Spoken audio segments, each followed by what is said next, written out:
इरावत मणिपुर की जोनस्टोन high school दा class 7 फाउबा lyric तमलमे महाकपु अवांग बथा की लाइरिक तमहन्नबगिदमक मने इबेतोन पोरम अमा यातलमे मदुदी श्रीमती इबेतोन देवी न पोकपा मचानुपा अहन श्री सौगाइजम समरेंद्र सिंह मियामना सना जावबा हाइना खंगनबा असि अवांग बथा की लाइरिक तमनबगिदमक मणिपुर की वांगमा नोंगपोक बंगला की ढाका शहर हौजिकना बांग्लादेश की कैपिटल असिदा थाखिरमे मतम मदुगी खुनाई अदु मैतई मचा अमना मणिपुर की वांगमदा लाइरिक तंब थाबा हाइबसी अराइब थबक अमा ओइरमदे मरमदी मैतई सिंगना अखोय असि अवांग था की फुरुपने अचौब सागैनी हिंदू वैष्णव धर्मदा दीक्षा लौब मरमना यामना नापल अमग लोइनना हिंगलमी धर्मदा असुक्की मतिक थाजरमे गौरियासु असुक्की मतिक कन्नरमे नोंमगी इरुजद्रबदी इसिंग फना खौरांगलबसु थक्तना खांगनरमे मैतई मचागी मनुंगदा फावबा सागई अचौ पिसक खाइदुना चामिन थकमिन्नरमदब मतमने गौरिया चत्तबा धर्मगी लाइनिंग लंबी तिनदब कनामता मैतई युम मांगोल कहलमदे मीगा असुक्की मतिक खेतनना यंगनरंब मतम अमा ओइरमे श्री समरेंद्र सिंह मिरैबागता मैतई मचा कना उदब मफम अमदा युम अमदा मरोमदोम लैदुना नोंगांबगा इरुजथोक्तुना फिसेंग होंगदुना इसिंग असेंग सोक्तुना मरनाई चाक थोंगदुना चारगा लुखाक चगुम सेंग कोल लिक फेंगदुना लोइसिल्लगा लाइरिक तंबा हाइबसी अराइब थबक अमा ओइरमदे मरम मसिना महाक खुदोंग चादब थबक थौरम खुदिमक मयुमदा खंगहलमे मचानुपागी वाफम असिगी मतुंगिना श्रीमती इबेतोना मयानुपा इराबोतपु ढाकादा मयाम समरेंद्र की मनाक्ता थाखिनबा मपुरोइबगा खनरमे मरम चाब वाफमने मितोप अमा थाबगी महुत्ता इराबोत मरम अनि थोकना कानरे महाक की अवांग थाक की लाइरिक तंबगी खुदोंग चाबसु फंगजबा हाइबसे श्री इबो चौबगिसु अपाम ओइरमखी इराबोत ढाकादा समरेंद्रो की मनाक्ता थाखरे ब्रिगोस हाई स्कूल दा मिंग चंदुना लाइरिक मखा तमथकी इराबोत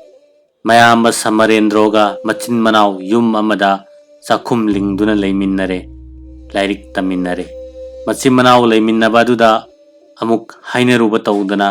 चाक इसिंग थोंग थाकपा कोलिक फेंगबा फिसु फिजामना सिंगबा थबक पुमनमक इराबोतना महाक की मथौदांगनी हाइने लौई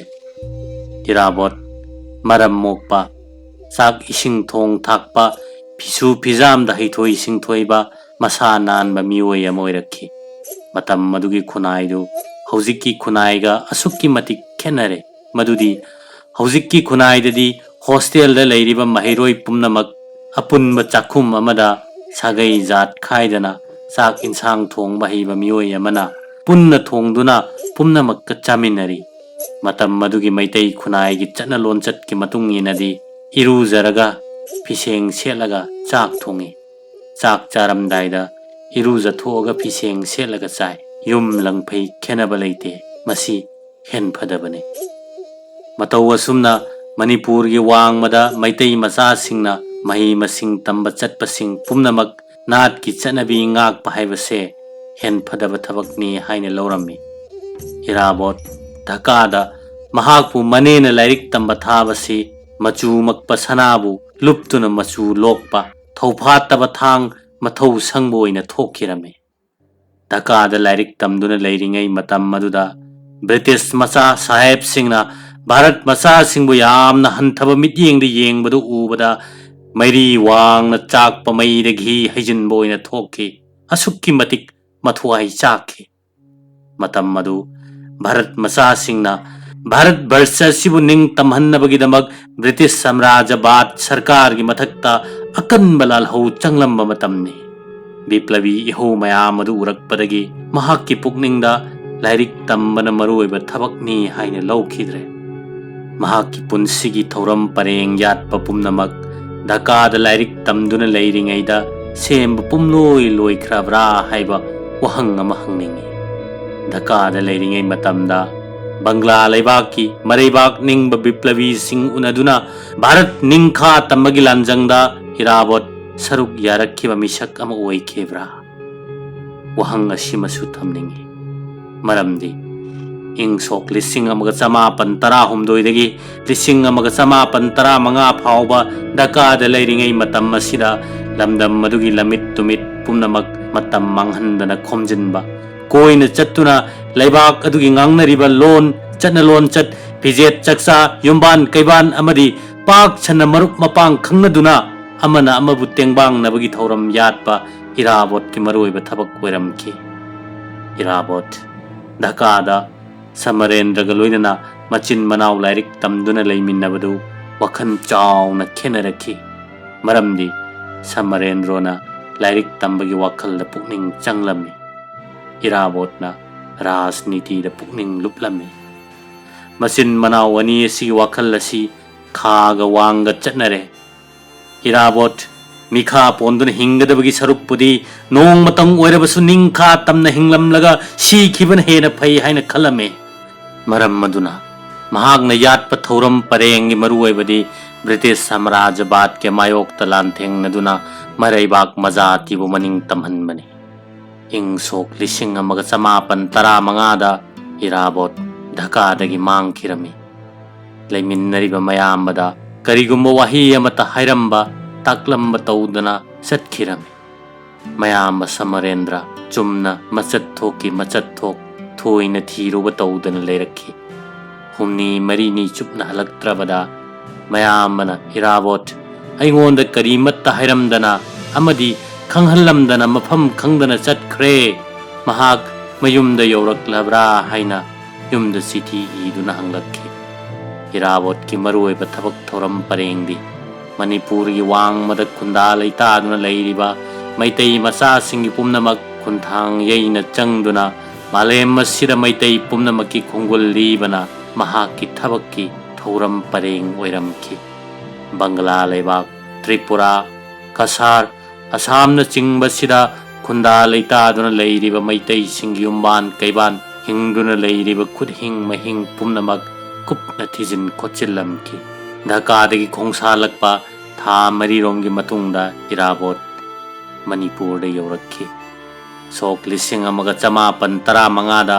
ꯙꯥꯀꯥꯗ ꯂꯥꯏꯔꯤꯛ ꯇꯝꯂꯝꯕꯗꯒꯤ ꯇꯣꯛꯇꯨꯅ ꯃꯐꯝ ꯈꯪꯗꯅ ꯊꯥ 4ꯔꯣꯝ ꯃꯥꯡꯂꯨꯔꯕ ꯃꯇꯨꯡꯗ ꯃꯅꯤꯄꯨꯔꯗ ꯌꯧꯔꯛꯂꯕꯗ ꯃꯍꯥꯛ ꯃꯅꯦꯒꯤ ꯌꯨꯝ ꯁꯧꯒꯥꯏꯖꯝꯗ ꯆꯪꯗ꯭ꯔꯦ꯫ ꯁ꯭ꯔꯤ ꯃꯥꯏꯕꯝ ꯁꯝꯗꯦꯟꯁꯤꯡꯒꯤ ꯋꯥꯡꯈꯩ ꯅꯤꯡꯊꯦꯝ ꯄꯨꯈ꯭ꯔꯤ ꯃꯄꯥꯟꯒꯤ ꯃꯌꯨꯝꯗ ꯆꯪꯖꯐꯝ ꯂꯧꯗꯨꯅ ꯂꯩꯔꯝꯈꯤ꯫ ꯃꯍꯥꯛꯅ ꯀꯔꯤꯒꯤꯗꯃꯛꯇ ꯃꯅꯦꯒꯤ ꯃꯌꯨꯝꯗ ꯆꯪꯗꯨꯅ ꯂꯩꯇ꯭ꯔꯤꯕꯅꯣ? ꯃꯅꯦꯅ ꯃꯍꯥꯛꯄꯨ ꯃꯤꯔꯥꯏꯅ ꯇꯧꯗꯦ꯫ ꯃꯍꯥꯛꯅ ꯍꯦꯛ ꯄꯣꯛꯆꯕ ꯃꯆꯥꯒ ꯀꯔꯤꯃꯠꯇ ꯃꯤꯠꯌꯦꯡ ꯈꯦꯟꯅꯅ ꯌꯦꯡꯗꯦ꯫ ꯃꯅꯦꯅ ꯃꯍꯥꯛꯄꯨ ꯑꯋꯥꯡꯕ ꯊꯥꯛꯀꯤ ꯃꯍꯩ ꯃꯁꯤꯡ ꯂꯥꯏꯔꯤꯛ ꯇꯝꯍꯟꯗꯨꯅ ꯙꯥꯀꯥꯗ ꯁꯦꯜ ꯇꯤꯡꯅ ꯊꯥꯔꯤ꯫ ꯅꯨꯡꯁꯤꯅ ꯇꯧꯖꯕ ꯃꯌꯥꯅꯤꯄꯥꯅꯤ꯫ ꯃꯍꯥꯛꯅ ꯀꯔꯤ ꯄꯦꯟꯗꯕ ꯂꯩꯗꯨꯅ ꯃꯅꯦꯒꯤ ꯌꯨꯝꯗ ꯆꯪꯗ꯭ꯔꯤꯕꯅꯣ? ꯄꯥꯎꯈꯨꯝ ꯋꯥꯔꯕ ꯋꯥꯍꯪꯅꯤ꯫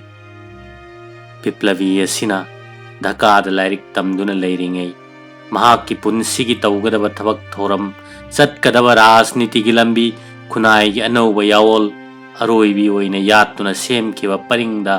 ꯃꯅꯦꯒꯤꯗ ꯂꯩꯔꯕꯗꯤ ꯄꯥꯡꯊꯣꯛꯄꯗ ꯑꯄꯟꯕ ꯊꯣꯛꯀꯅꯤ ꯍꯥꯏꯅ ꯈꯟꯕꯗꯒꯤ ꯑꯣꯏꯒꯅꯤ ꯍꯥꯏꯕ ꯑꯔꯥꯟꯕ ꯑꯣꯏꯔꯣꯏ꯫ ꯃꯔꯝꯗꯤ ꯃꯅꯦꯒꯤ ꯃꯄꯨꯔꯣꯏꯕ ꯃꯍꯥꯛꯀꯤ ꯃꯥꯝꯃ ꯏꯕꯨꯡꯉꯣ ꯃꯇꯝ ꯑꯗꯨꯒꯤ ꯂꯩꯕꯥꯛꯀꯤ ꯑꯉꯝ ꯃꯊꯧꯅꯤ꯫ ꯃꯍꯥꯛꯀꯤ ꯃꯥꯝꯃ ꯏꯕꯨꯡꯉꯣ ꯁ꯭ꯔꯤ ꯁꯧꯒꯥꯏꯖꯝ ꯏꯕꯣꯆꯧ ꯁꯤꯡ ꯃꯇꯝ ꯑꯗꯨꯗ ꯃꯅꯤꯄꯨꯔ ꯁ꯭ꯇꯦꯠ ꯗꯔꯕꯥꯔ ꯃꯦꯝꯕꯔꯅꯤ꯫ ꯕꯤꯄ꯭ꯂꯕꯤ ꯃꯍꯥꯛꯇꯤ ꯃꯔꯩꯕꯥꯛ ꯃꯖꯥꯇꯤꯒꯤꯗꯃꯛ ꯃꯍꯥꯛꯀꯤ ꯋꯥꯁꯛ ꯑꯃꯒ ꯂꯣꯏꯅꯅ ꯀꯠꯊꯣꯛꯇꯨꯅ ꯕꯤꯄ꯭ꯂꯕꯤ ꯑꯃꯒꯤ ꯋꯥꯈꯜꯂꯣꯟ ꯊꯧꯔꯝ ꯄꯔꯦꯡ ꯌꯥꯠꯇꯨꯅ ꯆꯪꯁꯤꯟꯕ ꯍꯧꯔꯛꯂꯕꯅꯤ꯫ ꯁꯔꯀꯥꯔꯒꯤ ꯃꯥꯌꯣꯛꯇ ꯂꯥꯟꯊꯦꯡꯅꯅꯕꯒꯤꯗꯃꯛ ꯂꯝꯕꯤ ꯌꯥꯠꯇꯨꯅ ꯆꯪꯁꯤꯜꯂꯛꯄ ꯃꯍꯥꯛꯀꯤ ꯄꯨꯟꯁꯤ ꯂꯝꯕꯤꯗ ꯑꯊꯤꯡꯕ ꯀꯌꯥ ꯂꯥꯛꯀꯅꯤ ꯈꯟꯗꯨꯅ ꯃꯅꯦꯒꯤ ꯃꯅꯥꯛꯇ ꯆꯪꯗꯨꯅ ꯃꯅꯦꯗ ꯑꯃꯨꯛ ꯌꯦꯠꯁꯤꯟꯗꯨꯅ ꯑꯋꯥꯕ ꯄꯤꯅꯤꯡꯗꯕ ꯑꯣꯏꯒꯅꯤ ꯍꯥꯏꯕꯗ ꯑꯔꯥꯟꯕ ꯑꯣꯏꯔꯣꯏ꯫ ꯃꯔꯝ ꯑꯁꯤꯅ ꯏꯔꯥꯕꯣꯠ ꯁ꯭ꯔꯤ ꯁꯝꯗꯦꯟꯁꯤꯡꯒꯤ ꯌꯨꯝꯗ ꯆꯪꯖꯐꯝ ꯂꯧꯗꯨꯅ ꯂꯩꯈꯤꯕ ꯑꯣꯏꯒꯅꯤ꯫ ꯃꯅꯤꯄꯨꯔꯒꯤ ꯏꯖꯨꯀꯦꯁꯅꯤꯁꯁꯤꯡꯒꯤ ꯄꯨꯋꯥꯔꯤꯗ ꯑꯍꯥꯟꯕ ꯂꯃꯥꯏ ꯍꯥꯡꯗꯣꯛꯈꯤꯕ ꯃꯤꯁꯛ, ꯃꯅꯤꯄꯨꯔ ꯃꯆꯥꯁꯤꯡꯒꯤ ꯃꯅꯨꯡꯗ श्री सौगाईजम समरेंद्रो सिंहसु अमनी। मैतै मचाना मपान लैदुना लाइरिक तंबगी चैना चैथेंग नात की चटनलोन चटंगाकना अवाब कया मायोकनदुना लांथेंगनरग तंब महीनी। समरेंद्रो इंग सोक लिसिंग अमग चमापन कुंदा BA पास तौखी। महाक इंग सोक लिसिंग अमग चनिपान मरिबुद्रा मरीगी जुलाई तारीख अमद पोखी। मतम मदुदा मैतै मचामना मणिपुर की वांगमदा लंगफैद लाइरिक तमलुरगा BA पास तौदुना थोरकपा मणिपुरी मियामना चौथोकनबगा लोइनना हराव मथोई काखिरमे। मतम मदुगिदी यामना अतांग वाफम अमा ओइना थोकपना श्री श्रीजुत मणिपुरेश्वर महाराज हंगतलुबदा श्रीजुतना सना पुकनिंग पेनबिरदुना अवांग सेकमाई फावबा बैन पार्टी थादुना श्री समरेंद्र सिंहबु ओहनखी। श्री इबेतोन देवी न मचानुपा अहलगुमना महाकी नुंसीजरब मबुंग अहलना पोक्चबा मराइबक थीरब मयानुपा इराबोत पुसु BA ओइहन्निंगजरम्बने। अदुबु विप्लवी महाक्ति